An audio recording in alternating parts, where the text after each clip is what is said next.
Not everybody likes them, but they don't care. Hi, I'm Carl Bates of BBC and Millwall I Follow. You're about to listen to Millwall's No One Likes Us Talking, Eamonn Barclay, talking with my good friend and co-commentator at the Den, Millwall legend Les Briley, talking about his life in football. Les' journey eventually brought him to the Den in 1984, where he became captain and suited the George Graham, Theo Foley revolution that stabilised the line in the second tier.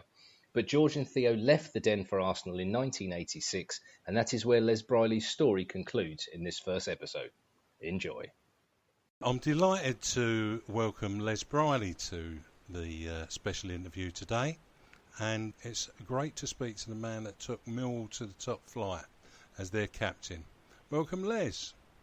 Thank you, Eamonn. Thank you very much. Well, it must be an interesting story to find out how you came from Lambeth to end up playing for Millwall and still to be within the reins of Millwall to this day. When you co-commentate with Carl Bates on the I Follow programme and also in the Executive Lounge where you can often be found too. But let's start at the beginning. How did you get into football and where were you brought up? I was brought up. I was born in Lambeth. In Kennington. And we very early on, as a youngster, we moved up to Tulse Hill and went to school at Brockwell. That was my primary school. I went to Tulse Hill secondary school as a kid, but I'd been playing Sunday football for a team called Crawford. I remember that side, Crawford really? FC, yeah. I used to. Well, I was at Kingsdale, which wasn't too far away from where you were in your secondary school, and we played against Crawford on a few occasions in what was my Sunday side. But obviously, I wasn't as an attractive a talent as you were. So carry on, Les. It just brought a whole load of things back. Fascinating, absolutely brilliant, mate. It's just a nice little Sunday club, and there was a couple of players in there that were decent as well. And one went on to be a England assistant manager at one stage, which was Ray Lewington, who also played for Chelsea, and a lad called Teddy Maybanks. Maybanks, centre forward, who also went on and played for Chelsea. But yeah, it was all started at Crawford, and you know what Sunday football's like. All the scouts are out and about on a Sunday, and you get picked up. And I did actually have a trial at a couple of clubs, and eventually I found my way to Crystal Palace, which and I was on there. Forgive you that.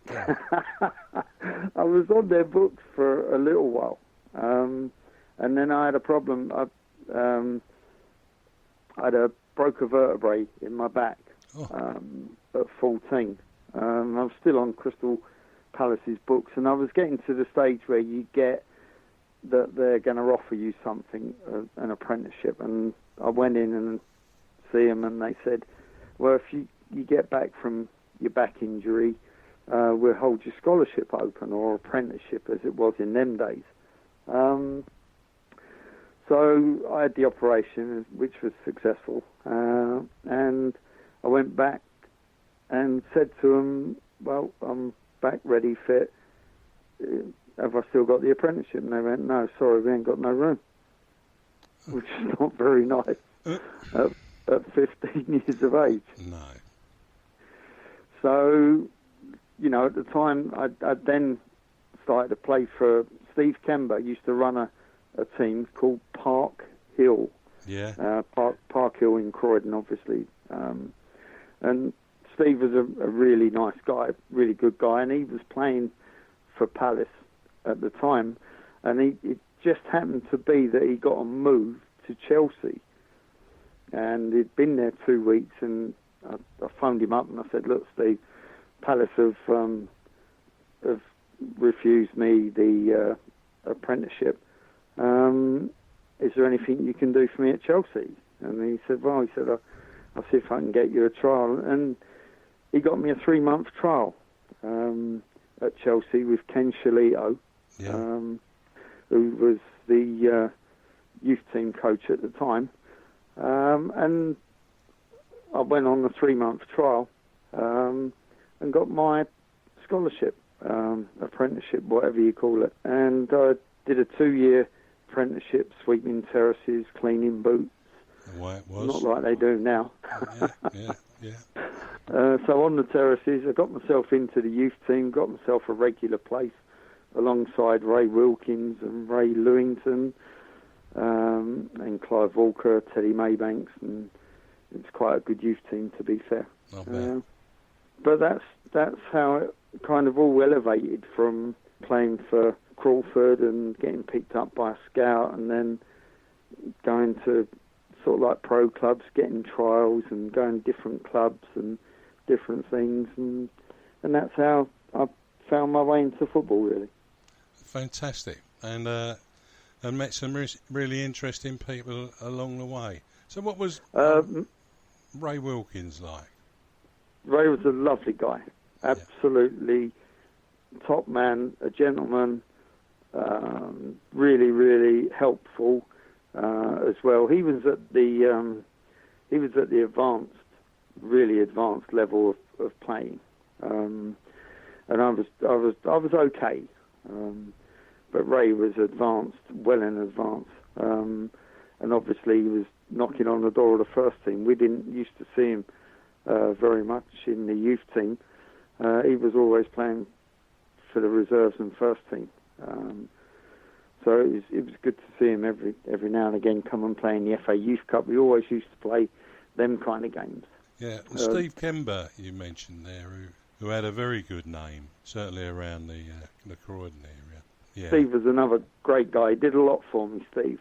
You know, when I had problems with my back, he used to say, well, you know, we'll get you X-ray, get you this, get you that, and he kind of looked after me through the early stages of football. And even when I got to Chelsea, by then my back was okay. It was not a problem. The surgeon did a really good job, and even today it's fine. It's not a problem. But he's another nice guy that you meet in the world of football. There's lots of nice guys there. So you didn't get into the first team at Chelsea. What happened then? I played a lot of reserve games, and I couldn't get in the first team because Ray Lou was a little bit in front of me. Ray Wilkins was obviously well in front of me. He was in the first team at 18. And I'd been knocking around the reserves for a couple of years. And Dario Gradi was reserve team manager. Right. And Dave Sexton was first team manager. And I remember one day we used to have this run around Epsom Downs, and Peter Bonetti was the top man on the running, the cross country. Yeah. And we used to have this great cross country course that we used to run. And then one year I just went out front and I just smashed the cat, as they called him, and won the cross country. And then we go back in the minibus, and Dave Sexton me, he said, "Well done, son, today." He said, "You ran great there." And he said, "Did a great job. You beat the cat. Nobody's ever beaten the cat in the cross country." He said, "Do me a favour, make me a cup of tea when we get back and bring it into my office." Right. But what he didn't realise, bless him, he'd signed me pro 2 weeks before that. I'd signed a pro contract before that, 2 weeks previous, and he thought I was still an apprentice. Oh, blimey. So the conversation in the office must have been fun. I made him a cup of tea, took it into him. I said, "Oh, by the way," I said, "do you remember I signed pro 2 weeks ago?" Oh, sorry, Les. He said, "I didn't realise." But he's a lovely guy, Dave Sexton. Lovely man. And as I say, I kicked around in the reserves for a couple of years. We won the reserve team league, the combination, as it was called in them days. We won that 2 years running. We had a great side. John Dempsey, Marvin Hinton, Mickey Droy, Wow. John Phillips in goal. Johnny Sissons played on the wing, Hutch up front, because they couldn't get in the Chelsea first team. No. So it was a great experience for me, and at times I played right back. And I remember my first reserve team game, and Marvin Hinton said to me, he called me over. I was only about 17. He called me over and he said, Briley, he said, you're playing right back. He said, when the ball's on the other side of the field and me and Demps step up and put your hand up, he said, you make sure you're in line with me. If you're behind me, he said, that guy's not going to be offside. He said, you make sure. And it was like, yeah, sure, got you. But he didn't call me Les, he called me Briley. He just said, Briley, you make sure, it's my first game and everything. And at Stamford Bridge, and you think to yourself, you've got to get this right. And I did, as I say, I played right back, and that's where I played for a little while, and then sort of made my mark in centre mid. And as I say, I couldn't really get into the first team because Ray Lou was on the borders.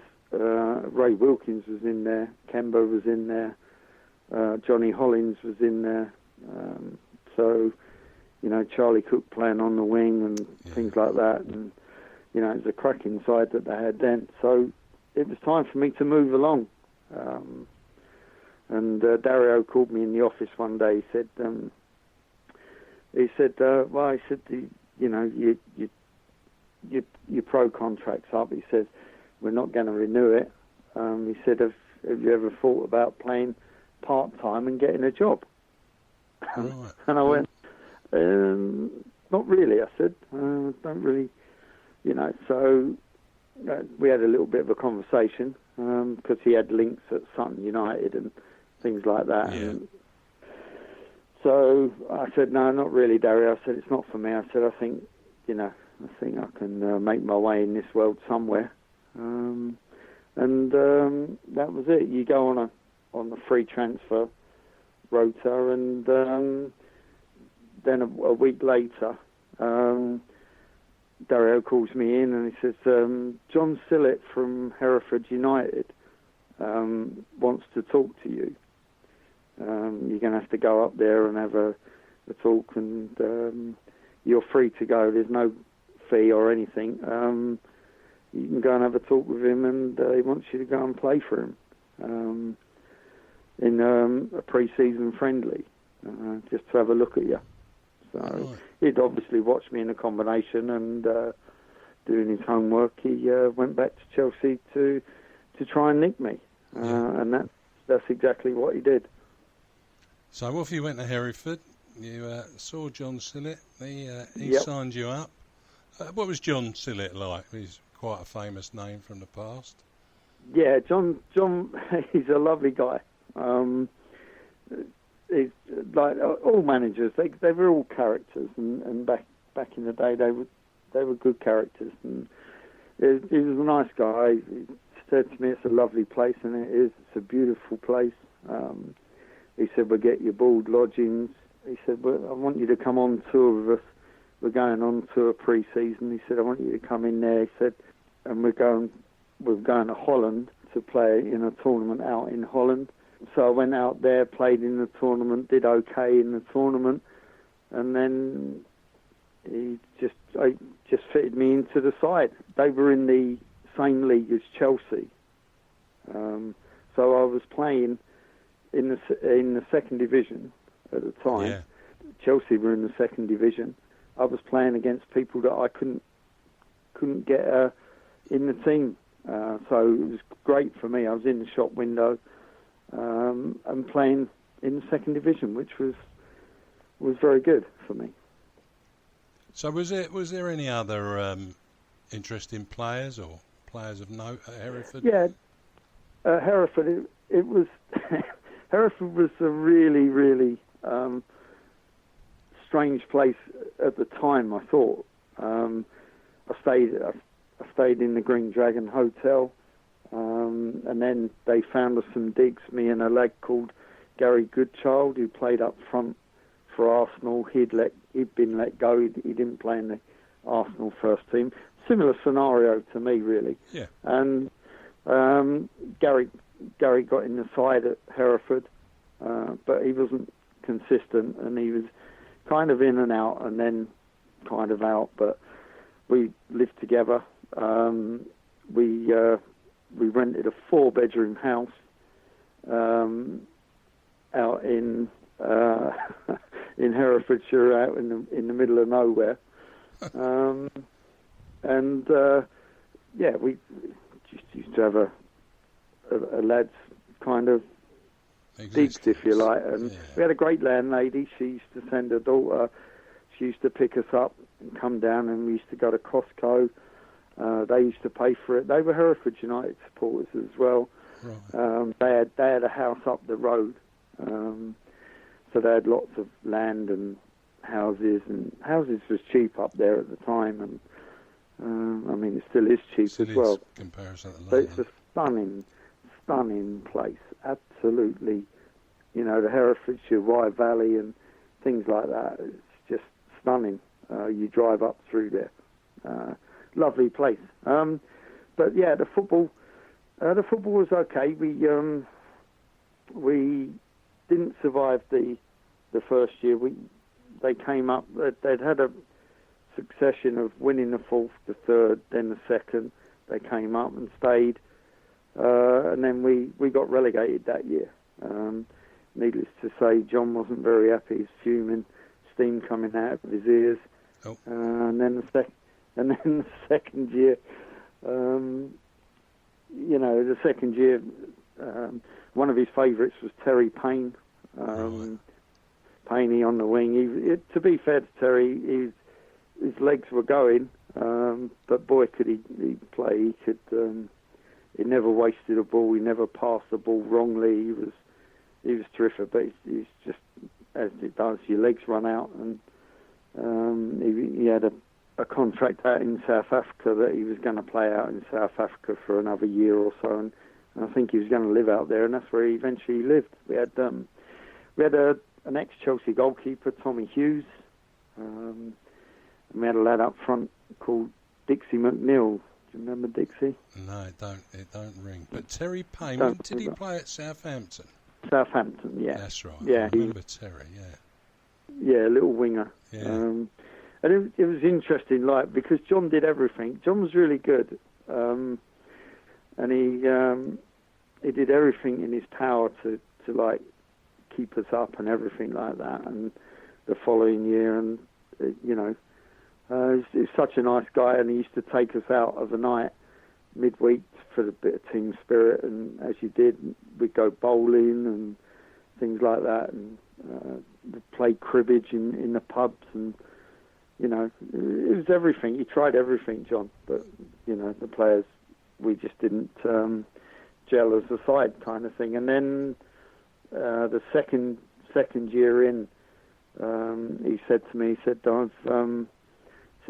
had an offer which the club can't turn away. The money was quite good.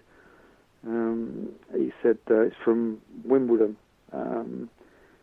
It's 40 grand. The club need the money, and we're going to have to sell you, I'm afraid. And the manager of Wimbledon was Dario Gradi. Yeah. At the time. Yeah. So Dario was coming back from my old Chelsea days, and he said to me, the first thing he said to me when I walked in the office was, he said, "You've done well for yourself," which was nice, because when somebody says to you, do you want to play part-time and get a job, that's kind of like saying, well, you're not going to make it in my way. It's a polite way of saying it to you. But Dario was very good. Wimbledon had just got into the 4th division. Hereford were going down from the 3rd division into the 4th division, so I would have been playing there anyway.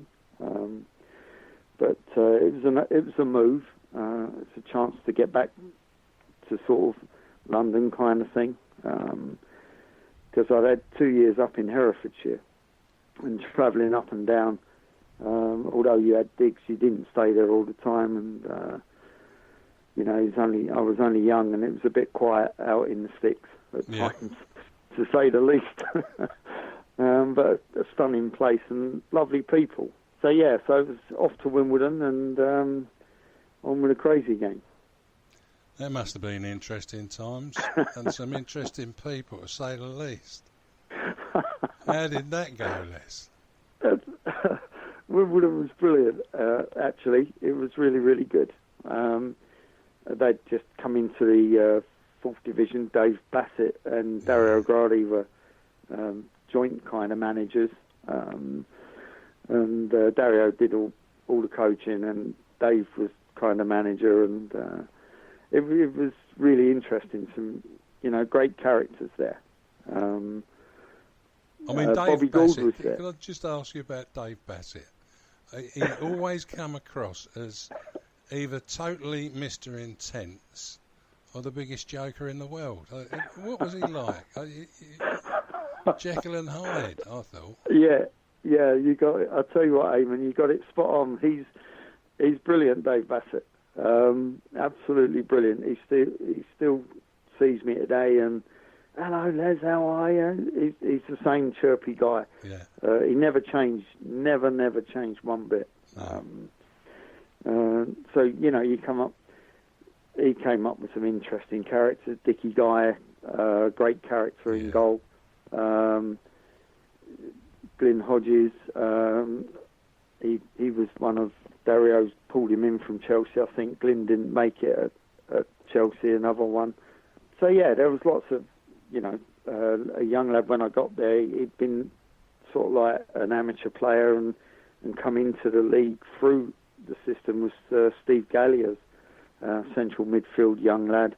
He was really, really feisty, to say the least. Steve Parsons and people like that had come through the system, the non-league system. They were nice people, and it was a good atmosphere, and we did okay. Yeah, so you were there for a little while, a couple of seasons, I think. I was there for a couple of seasons. We got promoted. Yeah. And then, once again, you get a call and he says, I've had an offer for you. We're going to sell you. The club needed the money. Ron Nodes was the chairman. Yeah. And so there's quite a lot of characters at the club. Who were the standout ones for you? The standout ones were the Bassett, the players. Yeah. Yeah, Stevie Parsons was a character. Goldy was funny. We nicknamed Goldy Morocco Mole because he was the mole. Right. he was the mole. If anything got back to any of the management team, it was Goldy. Like Goldy would always he was the mole in the camp for the management team. But it was quite funny. It was literally every day was hilarious, and I mean hilarious. You'd go in and somebody would do something in training, and it would be just unbelievable. I've never seen things done at Wimbledon like anywhere else in football. And they'd play tricks on you, nick your trousers, so you'd have no trousers to go home in, and then they'd nick your shoes or something like that.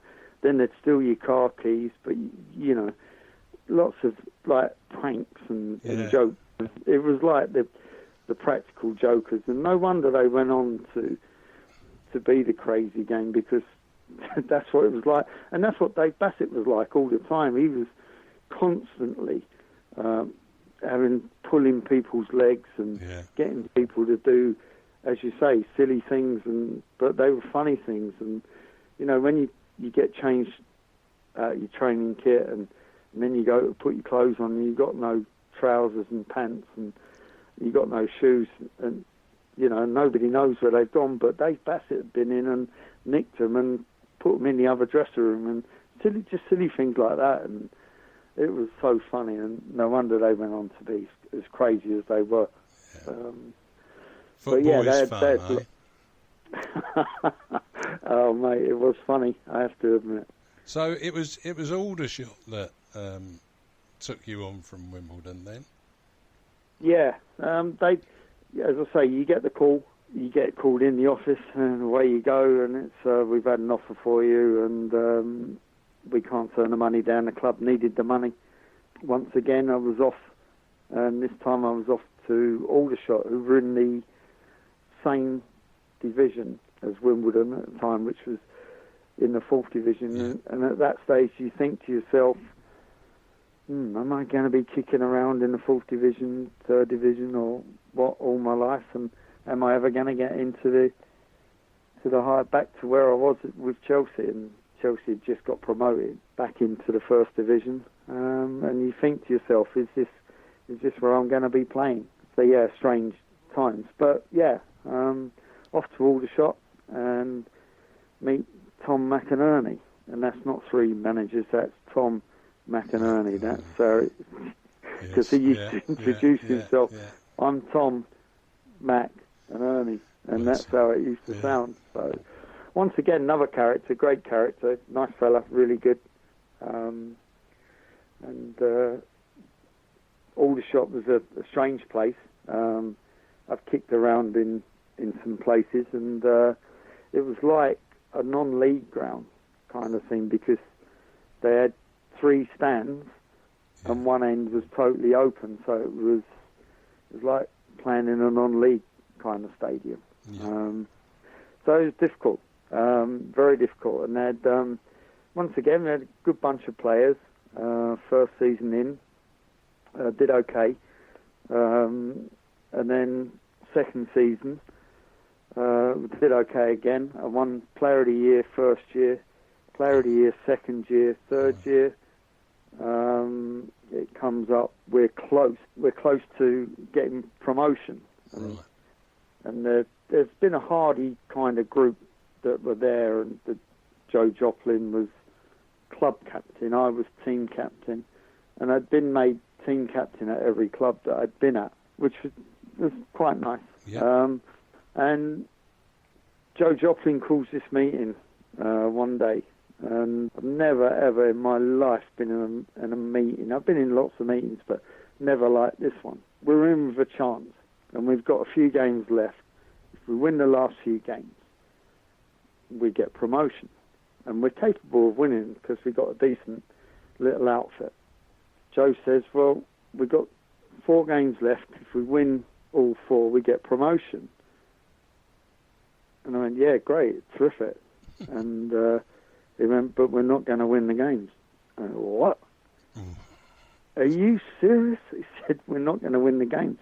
Because if we get promotion, we were on, for winning games, we were on quite good bonuses, to be fair. Right. And if we'd gone up, the bonus would have had to have gone up, but we might not have won as many games. And he was looking at it from a financial point of view. And there was big arguments. And I just couldn't believe that somebody was going to turn out and play and not want to win a game. That's not what it's all about. No. And there's no way I'd ever done that in my life, even a reserve game. You always want to win. You don't want to take second best. That's not for me. So I kind of weren't happy about it. And I went and spoke to the manager, and I said to him, look, I said, I'm not happy about that. And he wasn't happy about it. And we had to sort it out. And by then, George Graham had been to one of the games and watched from the terraces, kind of picked up on me.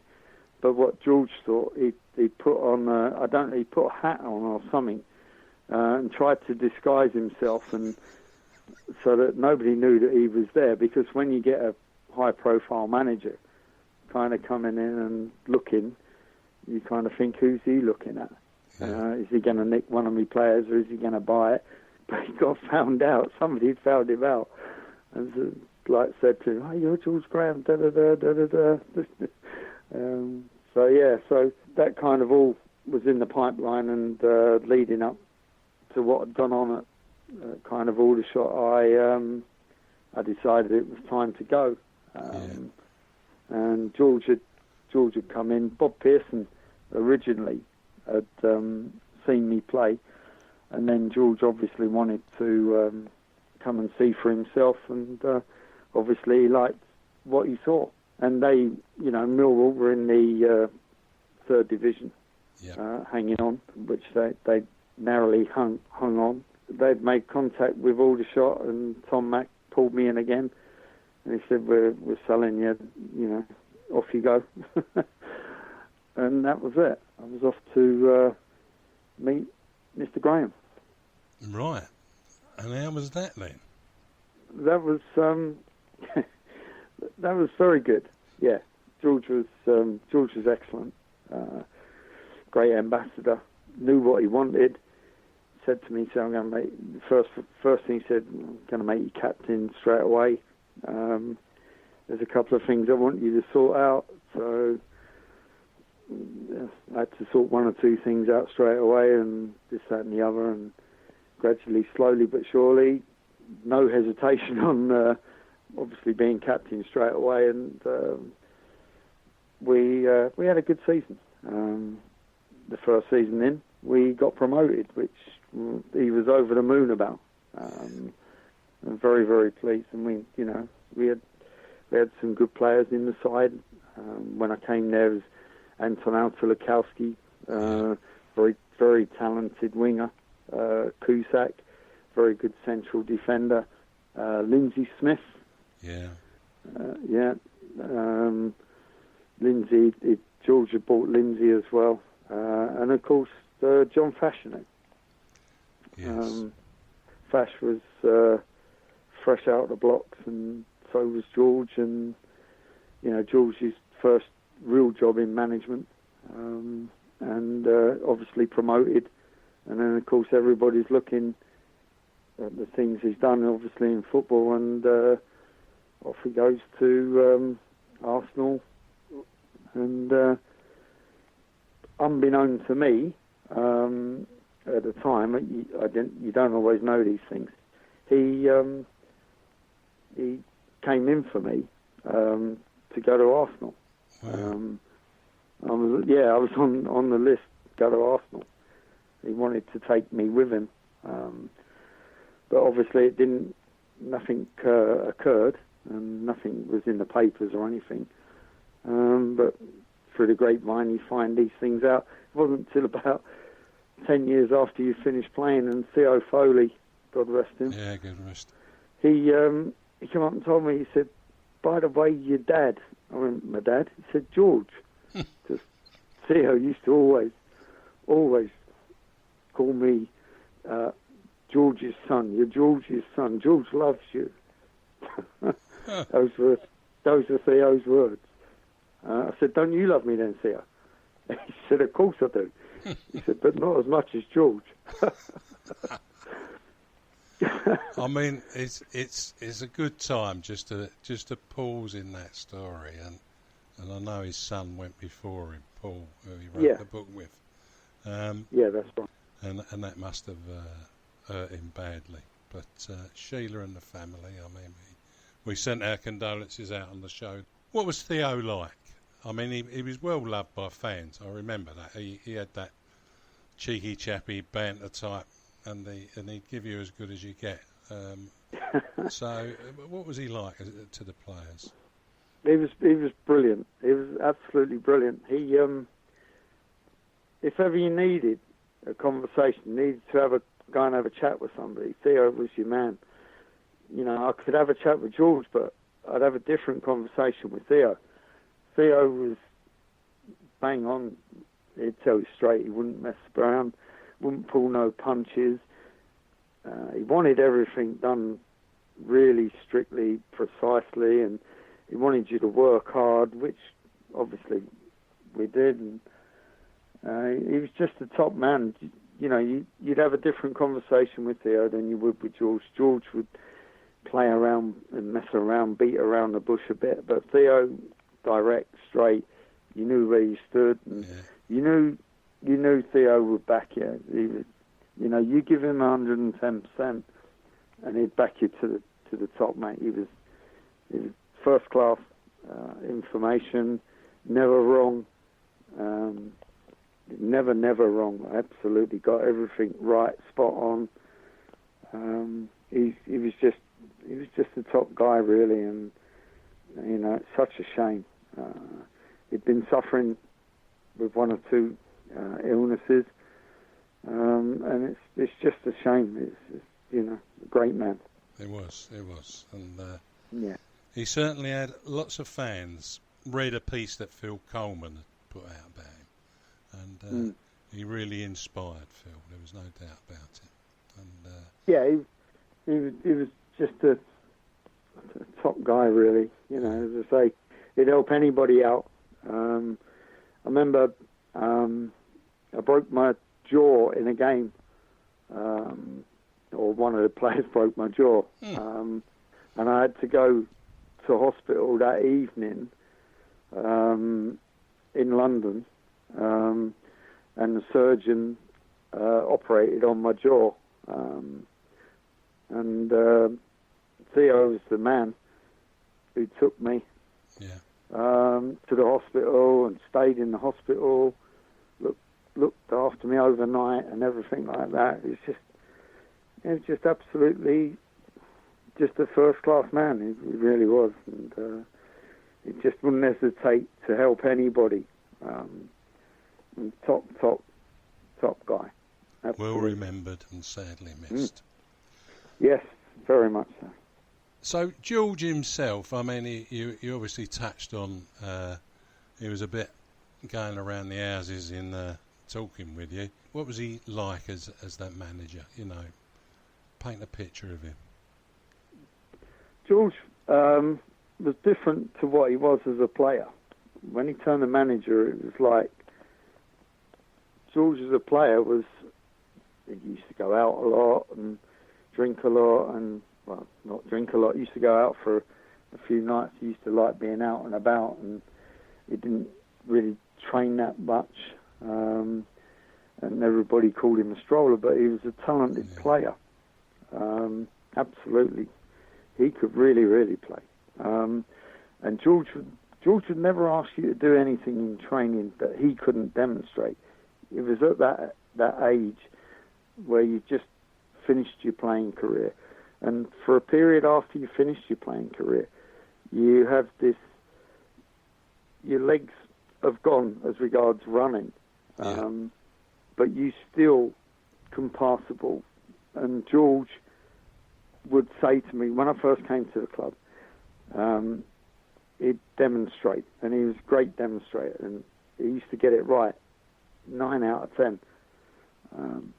And he would say to me, he said, "You have to do it like that. This is what I want you to do. If you're taking a corner, he'd say, I want it driven, 6-yard box with a bit of pace and a bit of whip on it, but it's got to have plenty of pace on it.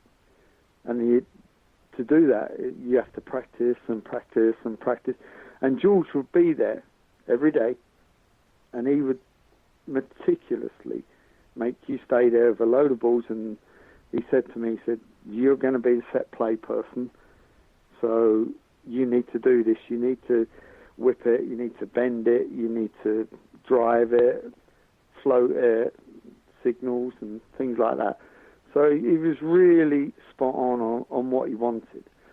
Really meticulous about balls and delivery and set plays, because he knew how vital set plays were. So, and if you look at when we got promoted, the amount of balls that I whipped in for Cusack to flick on and people to come in behind and follow up, you know, players like Bremner and stuff like that would come in behind, and that was all training ground precision work, and it was all done by George. George was so meticulous on people's runs, delivery of balls, and he was right. He was absolutely spot on, because if you get them things right, you got half a chance.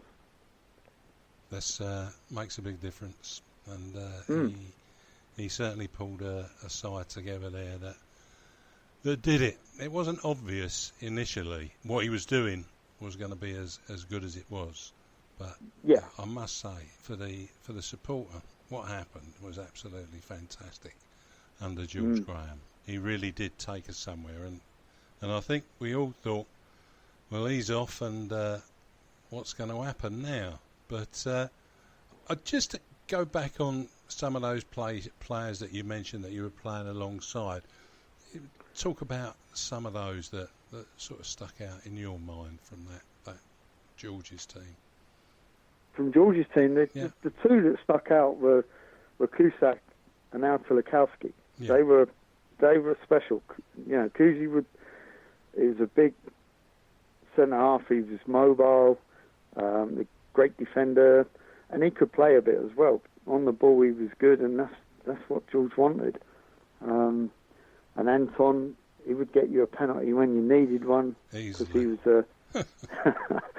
a professional tumbler originally, and he knew how to fall and put his legs together in the box, and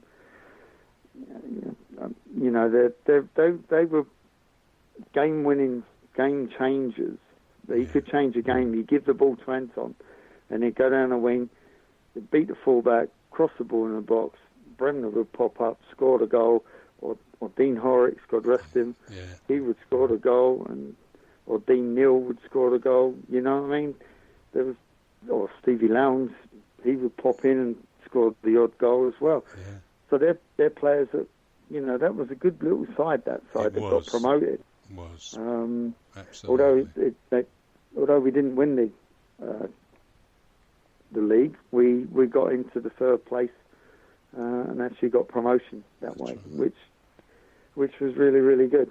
What was old Cusack like off the pitch? He came across as on the pitch. He was dominant. There was no doubt about that. What was he like?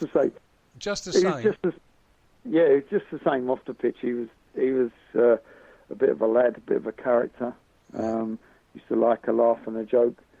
But yeah, he was just the same off the pitch. He was on the pitch, which was great. And then, you know, we had Fash come in. Yeah. John was raw. When he first came to us, and they called him Fash the Bash. They did. And he did, yeah. He did exactly that. And you know, fair play to George. George went and got him, and brought him in. And Theo had a bit of a ruck with Fash in the gym one day, and then it all got a little bit heated, and they went outside after, but they were characters, and they were good characters, and John went on and did very well for himself, made himself a better player, but some of the things that go on in training are strange, and we're having a shooting and finishing session with George one day, and Fash smashes the ball over the bar, so far over the bar that he has to walk about 200 yards to get the ball back. And so he literally walks the whole way, and like George spotted he's missing and says, "Fash, get back here," he says. And Fash like starts to have a little jog and this, that and the other, and then when he gets back, he says to me, he's moaning at me. I said, "Fash," he's moaning at you for a reason. The reason he's moaning at you is to make you a better player. That's why. Yeah. And it kind of clicked in John's head, and Fash worked a lot harder in training after that as well. Where were you training in those days? Dartford College. You were? Yeah. Because I spoke to Dennis Burnett recently, and he was talking about his days, and of course it was all down at Deptford Park on the old cinder pitch where they. Well, that's where it was originally. Yeah. I remember this is great. You like this one, George? When I first met him, he said, "Yeah, we got a beautiful training ground." He said it's in Deptford. I went, "All right." He said, "Yeah, you'll love it." And the first training session, I walked onto the pitch, and it was cinders. Yeah. It weren't a grass pitch. It was Deptford cinders, and I came off with so many cuts. Yeah. It was ridiculous, absolutely ridiculous. And I remember knocking on the door as I was leaving, and I said, "You got a minute?" And he said, "Yeah." I said, "What's wrong?" I said, "That training ground." I said, "That's the worst training ground I've ever seen, not the best training ground I've ever seen." And he said to me, yeah, take your point. And then after that, to be fair to George, he started to look for better places to train. But yeah, no, Dartford College was a huge improvement. It was lovely. Massive. Yes. Yeah, massive. Yeah, massive. So I could never ever get over. You could go down there and watch the Millwall teams training on that cinder pitch, and I just thought to myself, is it like this everywhere else? And yet I knew it wasn't, because as a kid I used to go and watch Dulwich Hamlet when Millwall were away, and I knew that they would go and play on the pitches at the back of the Hamlet ground in those days. And I thought, how can a team in the Football League be playing under those conditions? It just didn't make sense. What an interesting story that is about where Millwall trained and how it evolved. Now we know the person that made it happen, so that's even better. Absolutely even better. I hope you enjoyed the chat between Les and Eamonn as much as I did. Next week, the second episode will focus on the Lions' progression to the top flight, the 2 seasons they spent there, and coming to terms with returning to the second tier. Now, if you have someone you might like us to interview, give your reasons on an email addressed to nolutalking@gmail.com. That's NOLUTALKIN without a G, so nolutalking@gmail.com. Thanks for listening, and we will play out for you to practice for Wednesday and Saturday once again with the Wall of Sound.